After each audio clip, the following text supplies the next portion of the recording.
तपाईहरु हेर्दै हुनुहुन्छ good morning Nepal. Good morning Nepal. Good morning Nepal. Good morning नेपालको प्रसारणमा तपाईलाई स्वागत छ।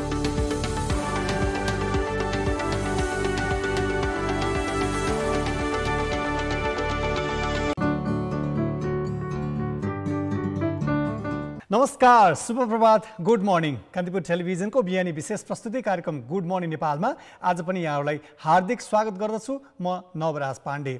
पछिल्लो समय मुलुकको अवस्था अरू हिसाबले भन्दा पनि वातावरणीय प्रतिकूलताका बीच हामी बाँचिरहेका छौँ। यसको प्रभाव यसको असरहरू के हुन सक्छन् भन्ने विषयमा आज विशेष चर्चा गर्न गइरहेका छौँ। त्यसका अगाडि हामीले केही प्रकृतिसँग जोडिएका सुन्दर तस्बिरहरू प्राप्त गरेका छौँ। यो माई मर्निङ सेगमेन्टमा यो तस्बिरहरू राखौँ। सुरुवातमा गोरख विष्टजीले पठाउनु भएको एउटा तस्बिर छ हामीसँग। उहाँले यो तस्बिर सँगसँगै लेख्नु पनि भएको छ सूर्यास्तको रारा भनेर। त्यो घामको एउटा खालको पदार्पण भएको सूर्यास्त हुँदै गरेको एउटा सुन्दर आकर्षक तस्बिर उहाँले राख्नु भएको रहेछ। आफ्नो सामाजिक सञ्जालमा ट्विट गर्दै त्यस तस्बिरलाई यहाँ राखेका छौँ। यस्तै तस्बिर गोरख विष्टजीले नै राख्नु भएको अर्को तस्बिर पनि हामीले लिएका छौँ, किनभने यो प्रकृति र वातावरणसँग सम्बन्धित रहेर पनि यो तस्बिर हामीले यहाँ प्रस्तुत गरिरहेका छौँ।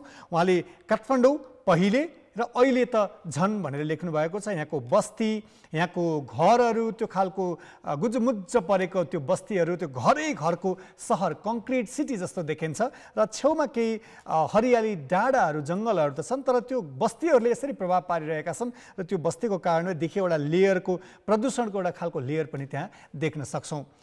यस्तै तस्बिरहरू तपाईहरुबाट पनि निरन्तर हामीले अपेक्षा गरिरहेका हुन्छौँ। त्यसका लागि हाम्रो विभिन्न सामाजिक सञ्जाल मार्फत यहाँ जोडिन सक्नुहुन्छ। हाम्रो फेसबुकमा ktv.gmn हाम्रो कार्यक्रम गुड मर्निङ नेपालको सर्ट फर्म हो। त्यहाँ गएर पनि हामीलाई मेन्सन गरेर तपाईहरुले तस्बिर पठाइदिन सक्नुहुन्छ। त्यस्तै ट्विटरमा पनि @officialgm नेपाल हाम्रो ट्विटर ह्यान्डल रहेको छ। त्यहाँ गएर पनि मेन्सन गरेर यस्तै तपाईहरुले देख्नु भएको, तपाईलाई राम्रो लागेको तस्बिरहरू पठाइदिनुस्, हामी कार्यक्रममा प्रसारण गर्नेछौँ। अब आउनुहोस् आजको मूल विषयतर्फ प्रवेश गरौँ। अब पछिल्लो समय यो वातावरण प्रदूषणको चर्चा निकै हुने गरेको छ। यस्तो वातावरण प्रदूषण कसरी हुन्छ, यसको असर के कस्ता हुन्छन् भनेर त्रिभुवन विश्वविद्यालयको फिजिक्स डिपार्टमेन्टका प्रोफेसर डाक्टर रामप्रसाद रेग्मी हाम्रो स्टुडियोमा हुनुहुन्छ। डाक्टर साहब, यहाँलाई स्वागत छ। धन्यवाद। आराम छ? आराम छ। डाक्टर साहब, वातावरण प्रदूषणको हामी अलिक कुरा त गरिरहेका हुन्छौँ। खास किन हुन्छ यस्तो? यो अलि पछिल्लो अहिले हामी जुन भोगिरहेका छौँ नि, यसलाई चाहिँ कस्तो खालको प्रदूषण हो? यस्तो परिस्थिति किन बन्छ? कुनै पनि क्षेत्रमा वायु प्रदूषण हुँदाखेरि एउटा चाहिँ त्यो क्षेत्रको आन्तरिक उत्सर्जनबाट चाहिँ सिर्जना हुन जान्छ र अर्को भनेको त्यसको वरिपरिको क्षेत्र अथवा चाहिँ अब क्षेत्रगत रूपमा अलि परको क्षेत्रबाट समेत चाहिँ उत्सर्जन भयो भनेदेखि त्यो हावाको बहावसँगै चाहिँ अब त्यो कुनै पनि क्षेत्रमा चाहिँ प्रवेश गर्दाखेरिमा अनि प्रदूषण चाहिँ उसको समस्या चाहिँ निम्तिन जान्छ। अहिलेको यो छ नि एउटा खालको धुम्म पर्ने, धेरै दिनसम्म रहने, यस्तो खालको परिस्थिति, यसलाई पनि यही वातावरण प्रदूषण, यही धुलोकै धुवाकै यसकै प्रदूषण हो कि अरू फरक हिसाबले बुझ्नुपर्छ? अहिलेको विगत 2-4 दिनदेखि भइरहेको पोल्युसन चाहिँ यो काठमाडौँको आफ्नै उत्सर्जनबाट सिर्जना भएको पोल्युसन नभएर यो चाहिँ जुन हाम्रो तराई र इन्डिया भारतको विभिन्न क्षेत्रहरूमा जुन चाहिँ खेतमा लगाएको आगो र हाम्रो चाहिँ जङ्गलमा लागेको डढेको जुन प्रदूषण निस्कियो, धुवा धुलो निस्कियो, त्यो चाहिँ हावासँगै, त्यो चाहिँ यो क्षेत्रमा बहने हावासँग चाहिँ काठमाडौँ लगायत नेपालका विभिन्न क्षेत्रमा चाहिँ प्रवेश गरेको हो।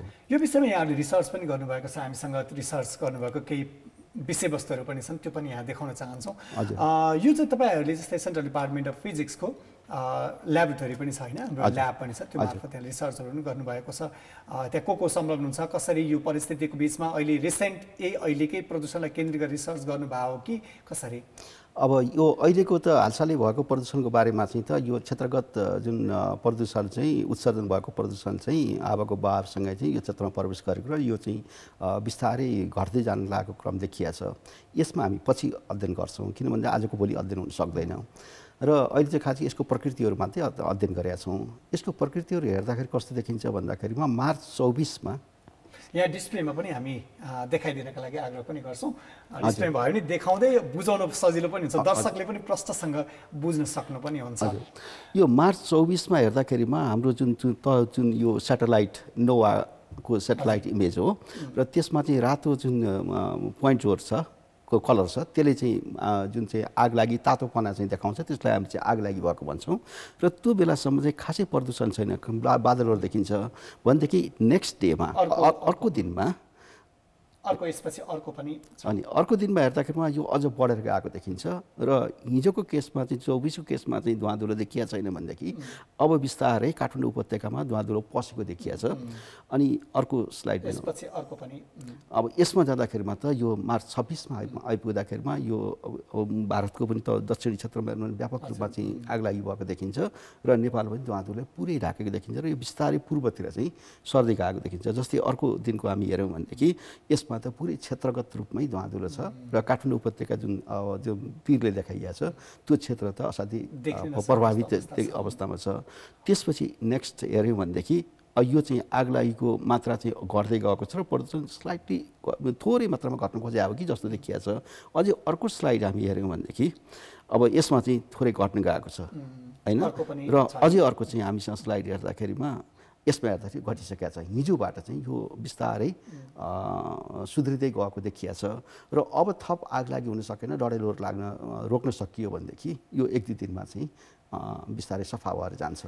यो विषयमा चाहिँ हामीले यो स्लाइड पनि हेरिरहँदाखेरि चाहिँ अहिले अब केही दिनपछि त हट्ला यस्तो परिस्थिति केही समयसम्म, तर फेरि जोखिम चाहिँ के रहने भयो भने अहिले त हट्यो फेरि अर्को पटक पनि आउने यस्तै खालको समस्या यस्तै खालको चुनौती बढ्ने जस्तो देखिन्छ नि, हो त्यसको न्यूनीकरणका सम्भावना। अब यो चाहिँ जस्तै अब तराई क्षेत्रमा शीतलहरको यो चाहिँ अहिलेको जुन केस छ नि यो चाहिँ हाम्रो चाहिँ सानो शीतलहरको रूप हो। यो शीतलहर हुँदाखेरिमा के हुन्छ नि यो क्षेत्रगत रूपमा चाहिँ वायु प्रदूषण चाहिँ बगेर यो क्षेत्रबाट जाँदाखेरिमा हाम्रो चाहिँ यो सूर्यको किरणहरू सबै एब्जर्भ गर्दाखेरिमा शीतलहर चल्ने हो।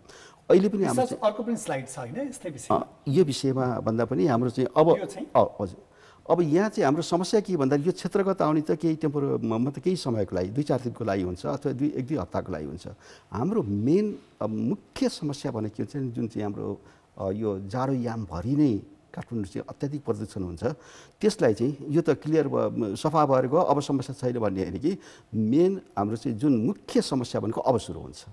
किन भन्दाखेरि जाडोयाम यो दसैँ पछाडिबाट यो आजभोलिको समयसम्म चाहिँ अत्याधिक प्रदूषण चाहिँ हुन गएको देखिया छ। यो तपाईहरुले विभिन्न ठाउँहरू राखेको छ त्यो चाहिँ यहाँ हावा प्रवेश गर्ने त्यो इन्टर र एक्जिटको यो चाहिँ हामीले काठमाडौँमा वायु प्रदूषणको समस्या किन उच्च छ जोखिम किन उच्च छ भन्ने विषयमा देखाउनको लागि चाहिँ यो चाहिँ हाम्रो चाहिँ यो धरातलीय मतलब चाहिँ उचाइलाई चाहिँ प्रेजेन्ट गरिएको छ र हाम्रो विभिन्न क्षेत्रहरू हेर्दाखेरि यो काठमाडौँको बनोट कस्तो देखिन्छ भने वरिपरि होचा जमिनहरूले घेरेर माथि थुम्कोमा चाहिँ एउटा चाहिँ उपत्यका बनेको देखिन्छ। यो उपत्यकाको चाहिँ अन्य उपत्यकाभन्दा विशेष किसिमको चाहिँ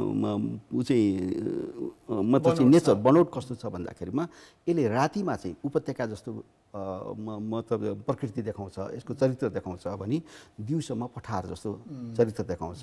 पठार जस्तो चरित्र भन्नाले यो उच्च थुम्कोमा बसेको उपत्यका भएको हुनाले वरिपरिबाट हावा चाहिँ दिउँसोको समयमा अनि काठमाडौँ भित्र चाहिँ प्रवेश गर्छ र राति चाहिँ यो उपत्यका जस्तो भएको हुनाले अनि चिसो पोखरीमा हावा जम्मा भएर पानी जम्मा भएर बसे जस्तै चिसो हावा चाहिँ यसमा चाहिँ भरिएर बस्छ जुन चाहिँ टसमस नगरे जसरी तालमा पानी चाहिँ मतलब चाहिँ स्थिर हुन्छ त्यस्तै गरी बस्छ। यसको समस्या भने के भन्दा त्यो स्थिर अवस्थामा हामी जुन चाहिँ उत्सर्जन गर्छौँ त्यो उत्सर्जन गर्दाखेरिमा त्यो चाहिँ त्यसलाई चाहिँ हावाले बगाएर पनि लैजान्न माथितिर फिजिएर पनि जाँदैन। त्यसले गर्दाखेरिमा थोरै मात्र प्रदूषण गर्दाखेरिमा पनि काठमाडौँ उपत्यकामा त्यसको चाहिँ त्यो बन्दै गएर जसरी एउटा सानो कोठामा हामीले चाहिँ बन्द कोठामा चाहिँ धुबै बाल्यो भने पनि अब त्यो मतलब चाहिँ सासै फेर्न नसक्ने अवस्था हुन्छ हो त्यस्तै समस्या चाहिँ यसले निम्त्याउने हुँदाखेरिमा यो काठमाडौँ उपत्यकाको अनि वायु प्रदूषणको समस्या चाहिँ असाध्यै जटिल देखिन्छ। यो विषयमा अझ थप कुराकानी पनि गर्छौँ। अहिले समय भएको छ छोटो ब्रेकपछि फेरि आउँछौँ। कतिपय टेलिभिजन हेरिरहनु होला।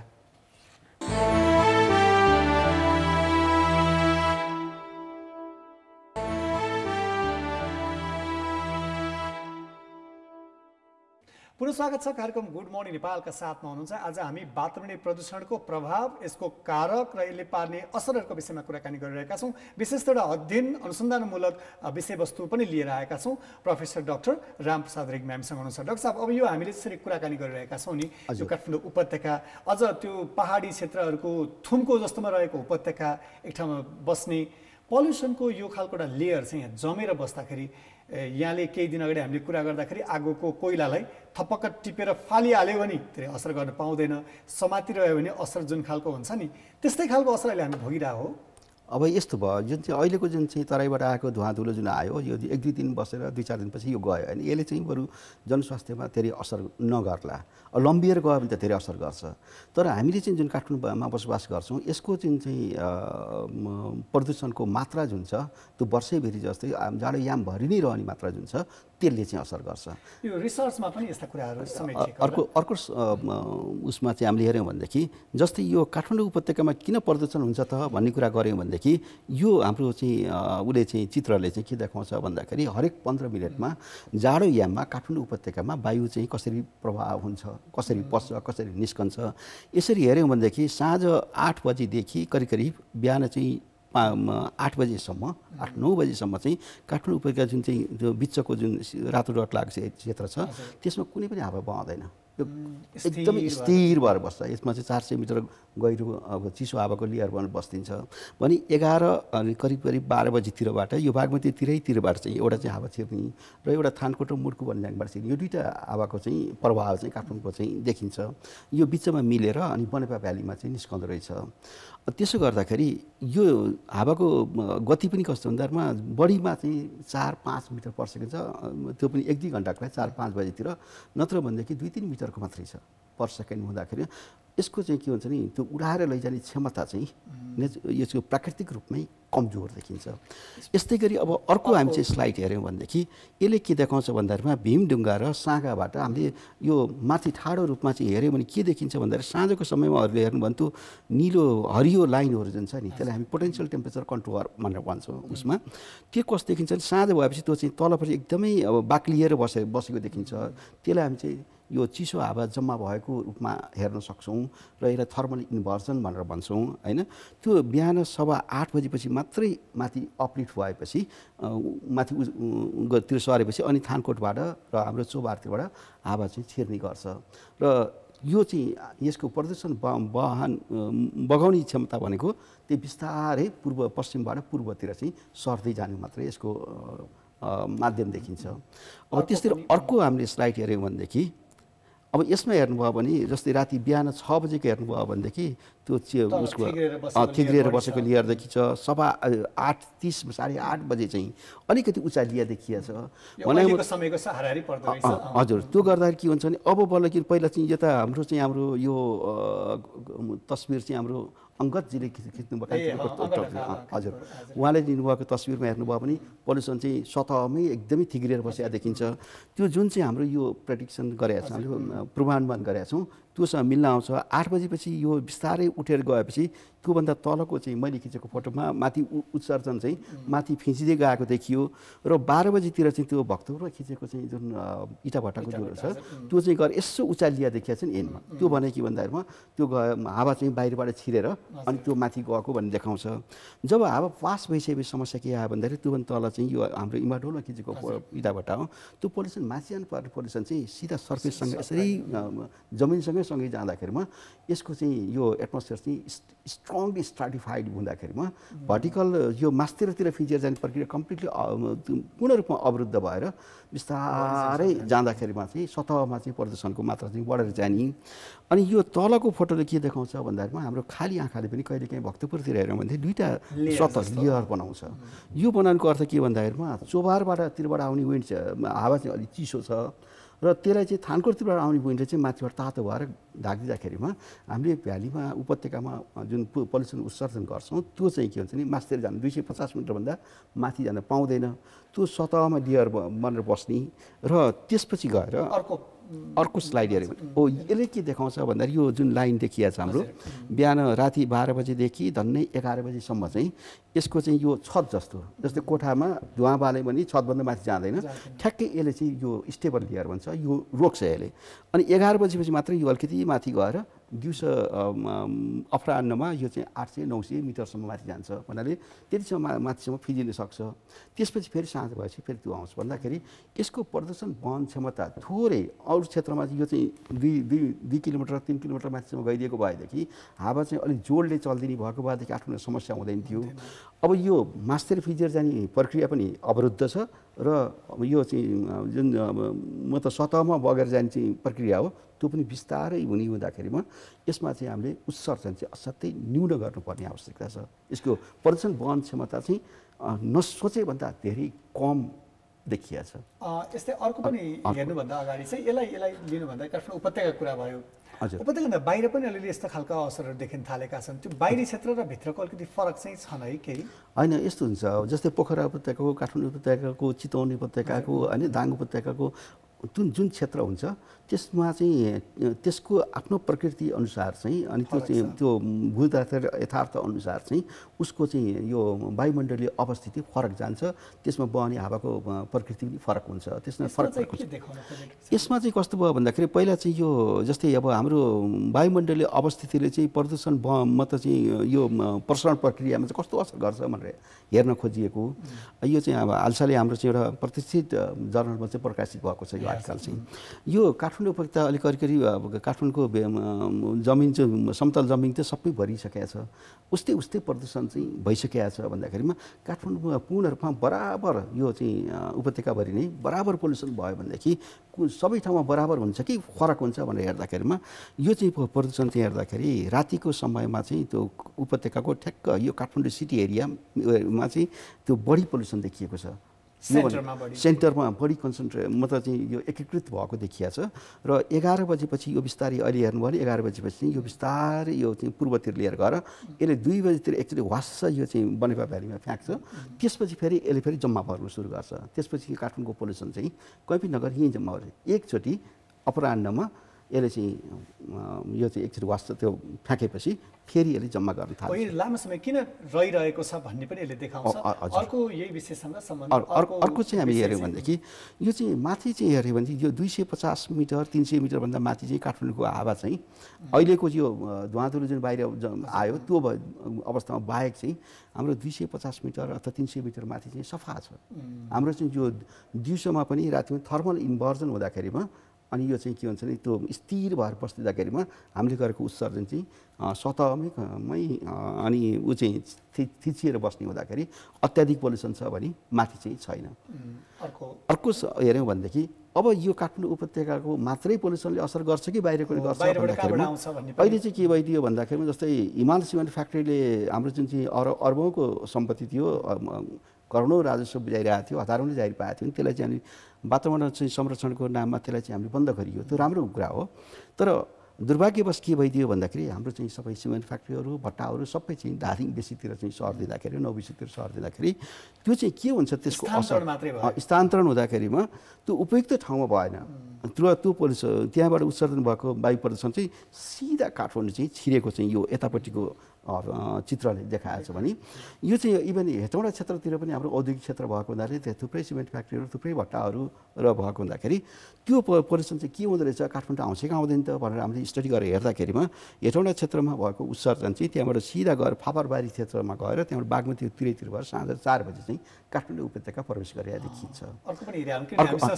हजुर, अब यो चाहिँ हेर्दाखेरिमा हाम्रो डाक्टर अर्निको पाण्डेज्यूले एउटा फोटो चाहिँ प्रोभाइड गर्नुभएको थियो। अहिले जस्तै केही वर्ष अगाडि चाहिँ तराईमा आग लागि हुँदाखेरि धुवाँधुलो बागमती तिरैतिर आएर काठमाडौँ पसेको चाहिँ यो फोटोग्राफ चाहिँ मतलब हवाई जहाजबाट खिच्नु भएको फोटो चाहिँ मलाई दिनुभएको थियो। यस्तो किसिमको प्रदूषण चाहिँ तराईमा आग लागि भयो, यस्तो भयो, उत्सर्जन भयो भनेदेखि आउँछ कि आउँदैन त भनेर हामीले चाहिँ एउटा स्टडी गरेका थियौँ। यो न्युमेरिकल फोरकास्ट गर्दाखेरिमा जस्तै हेटौँडा क्षेत्रमा हामीले छोडेको प्रदूषण चाहिँ एकदमै सशक्त रूपमा काठमाडौँ चाहिँ चिरेको देखिन्छ भन्दाखेरि यदि हामीले काठमाडौँ उपत्यकाको वायु प्रदूषणलाई चाहिँ साँच्चैकै नियन्त्रण गर्ने हो भनेदेखि यसको वरिपरिको क्षेत्रदेखि नै नियन्त्रण गरेर आउन सक्नुपर्छ भन्ने चिज हो। अर्को पनि हेर, अब यो चाहिँ यो 1-2 वर्ष अगाडि हामीले चाहिँ वातावरण विभाग नेपाल सरकारको अनुरोधमा चाहिँ काठमाडौँको प्रदूषण चाहिँ नियन्त्रण पद्धति विकासको लागि चाहिँ गरेका थियौँ। यो गर्दाखेरि अहिले चाहिँ हाम्रो चाहिँ जुन यथास्थितिमा जुन चाहिँ प्रदूषण भइरहेछ त्यो PM 2.5 भनेर यो चाहिँ हाम्रो एकीकृत रूप जस्तो यसलाई चाहिँ सोरोगेट मेजर भनेर भन्छन् होइन पोल्युसनको। यसको चाहिँ स्टडी हेर्दाखेरि हामीले के देख्यौँ भन्दाखेरिमा अत्याधिक पोल्युसन छ। जस्तै 220सम्म हाम्रो चाहिँ यो प्रेडिक्सन नर्मल, यो अहिलेको केस होइन कि नर्मल हाम्रो यो चाहिँ जाडो याममा हुने प्रदूषण डे टु डे हुने प्रदूषण हो होइन। अब यसलाई चाहिँ कसरी नियन्त्रण गर्ने त भन्दाखेरि अब नेक्स्ट हामीले चाहिँ अर्को स्लाइड हेरौँ। अनि यसमा हेर्दाखेरि जस्तै भनौँ अब यो मुख्य विषय यहाँ आइपुग्यो अब कसरी नियन्त्रण गर्छौँ हामी नियन्त्रण गर्दाखेरि हामीले चाहिँ अब विभिन्न जस्तै फोहोर बालेको कति मोटरसाइकलबाट कति अनि चारपाङ्ग्रेबाट कति ठुला ट्रकबाट कति सार्वजनिक यात्राबाट कति प्राइभेट गाडीहरूबाट कति छुट्टै निकालेर त्यसलाई चाहिँ हाम्रो जुन केमिकल ट्रान्सपोर्ट मोडल भन्छ यो फोरकास्ट गर्नको लागि अनि त्यसको लागि चाहिँ घरयासीमा मेजर 3टा क्याटेगोरीमा बाँडेर घरयासी क्रियाकलापबाट यातायातबाट औद्योगिक क्षेत्रबाट बाँड्दाखेरिमा त्यसको छुट्टै सिमुलेसन गरेर अनि त्यसपछि हाम्रो यहाँ 7वटा स्टेसनहरू छ वातावरण विभाग र अमेरिकन एम्बेसीको समेत हामीले चाहिँ त्यो कम्पेयर हाम्रो पूर्वानुमान र यो मोडलबाट प्रेडिक्सन भएको कुरा र त्यो मिलेको असाध्यै राम्रो चाहिँ कोरिलेसन आएको छ त्यसको आधारमा हामीले के गर्यौँ भन्दामा यदि घरयासी क्षेत्रको उत्सर्जनलाई चाहिँ 80% नियन्त्रण अथवा 20%मा झार्यौँ र यातायातको लागि चाहिँ 30%मा झार्यौँ र औद्योगिकको लागि चाहिँ 40%मा झार्यौँ भनेदेखि नेसनल एयर क्वालिटी स्ट्यान्डर्ड चाहिँ मेन्टेन हुन्छ अब चाहिँ कुरा के आयो भन्दाखेरिमा अब यातायात क्षेत्रमा कसरी घटाउने त भन्दाखेरिमा हामी अब ट्रामको कुरा गरेका छौँ मोनोरेलको कुरा गरेका छौँ ट्रली बसको कुरा छ विद्युतीय साधन होइन घरयासीमा सम्भव छ कि छैन भन्दाखेरि त अब केरोसिन र यो एलपिजी ग्यास भन्दा सस्तोमा बिजुली दिने हो भने त 100% जस्तो गर्न सकिन्छ औद्योगिक भनेको चाहिँ त हाम्रो यो केही विशेष गरी भट्टाहरू हुन् तिनीहरूलाई चाहिँ राम्रो फ्युल र त्यसलाई चाहिँ अलिकति नियन्त्रण गर्ने बित्तिकै यो सम्भव छ र काठमाडौँको पोल्युसन चाहिँ नियन्त्रण लिने चाहिँ सम्भव छ भन्ने हामीले देखाएका छौँ जस्तै योभन्दा नेक्स्ट हामीले हेऱ्यौँ भनेदेखि अर्को साइड हेऱ्यौँ भनेदेखि त्यो रातो चाहिँ ग्राफले चाहिँ अनि ऊ देखाएको अहिले भइरहेको अवस्था यदि हामीले अनि हामीले जुन प्रस्ताव गरेका छौँ त्यो गरे निलो हुन्छ भन्दाखेरि हाम्रो एयर चाहिँ झन्डै युरोपियन स्ट्यान्डर्डमा जान सक्छ यदि यो हामीले गर्न सक्यौँ भनेदेखि यो विषयमा जस्तै अब धेरै कुरा त जोडिन्छ सरकारमा यहाँहरू जस्तै प्राज्ञिक व्यक्तिहरू जुन खालको हाम्रो एकाडेमिक सेक्टरहरूले गरेका यस्ता रिसर्चहरूलाई कतिको एडप्ट गर्छौँ हामी कतिको इन्डोर्स गर्छौँ यो विश्वविद्यालयमा म त चाहिँ नेपाल सरकारको वातावरण विभागले नै तपाईहरूले गरिदिनुहोस् भनेर सबै अब खर्च उहाँहरूले दिएर उहाँहरूको सहयोगमा चाहिँ हामीले यो काम गरेर यो रिपोर्ट चाहिँ उहाँले दिएको हो भन्नाले अब यो पटक पनि हामीलाई यो विराटनगर धरान क्षेत्रमा चाहिँ वायु वर्ष अत्याधिक भयो त्यसमा के गर्नु पर्ला भनेर अध्ययन गर्दैछ अहिले हाम्रो अध्ययन भइरहेछ भने यो हिसाबले सरकारले सुन्दै अब यो रिपोर्टहरू आइसकेपछि अब यसमा चाहिँ एक्सन मतलब यो मतलब चाहिँ कार्यान्वयनमा जानको लागि चाहिँ केही थप स्टडीहरूमा त अध्ययनहरू पनि हुनु जरुरी छ र यसमा चाहिँ अब हाम्रो चाहिँ कार्यान्वयन पक्षमा चाहिँ जान पर्यो भनेर अहिले चाहिँ कुरा भइरहेछ भन्दाखेरि अब हिजो चाहिँ के गर्ने कति नियन्त्रण गर्दाखेरि काठमाडौँको प्रदूषण हुन्छ जस्तै नै अब इँटा भट्टाहरू हटाएपछि हाम्रो प्रदूषण नियन्त्रण हुन्छ भन्यो 20 वर्ष गाडीहरू हटाएपछि प्रदूषण नियन्त्रण हुन्छ भन्यो जस्ताको तस्तै समस्या भयो योभन्दा हटाइसकेपछि हेर्ने होइन कि अब हामीसँग यो जुन प्रवृत्ति छ यसले चाहिँ 20 वर्ष गाडी हटायो भनेदेखि कति सुधार हुन्छ त्यसमा प्रतिस्थापन गर्ने गाडीहरू कस्तो खालको ल्यायो कति चाहिँ सुधार हुन्छ यो चाहिँ अब अग्रिम जानकारी प्राप्त गर्न सक्ने अवस्था भएको हुँदाखेरि यो टेक्नोलोजीलाई जुन चाहिँ प्रविधि हामीले चाहिँ विकास गरेका छौँ र हामी नै सक्षम छौँ यो इम्प्लिमेन्ट गर्न यसलाई चाहिँ नेपाल सरकारले युज गर्दै गरेको पनि छ र गर्ला भन्ने चाहिँ अझ बढी सकारात्मक रूपमा लिएर गर्ला भन्ने चाहिँ आश चाहिँ गर्न सकिन्छ यहाँहरूले यसरी रिसर्च गर्नुभएको छ यति वर्षौँ लगाएर गरेको अध्ययन हाम्रो छोटो समयमा सबै कुरा प्रश्न राख्न त हामीले अझ केही त सकेनौँ तर आगामी दिनहरूमा अझै पनि यहाँहरूको कुराहरू सुन्ने त्यो कुराहरू हाम्रा सरकारवालालाई निकालेर सुनाउने प्रयत्न त गर्नेछौँ आज स्टुडियोसम्म आएर यी विषयहरू देखाइदिनु भयो यो समयको लागि यो महत्त्वपूर्ण जानकारीलाई यहाँलाई धेरै धेरै धन्यवाद अब यहाँलाई पनि धेरै धेरै धन्यवाद किन भन्दाखेरिमा हामीले गरेको रिसर्चहरू भाइ बहिनीहरूले रात दिन बसेर जुन काम गरिराख्नु भएको छ उहाँहरूलाई पनि कस्तो भन्दाखेरि आफूले गरेको अनुसन्धानको आउटपुट चाहिँ पब्लिकले हेर्न पाएको सुनाउन पाएको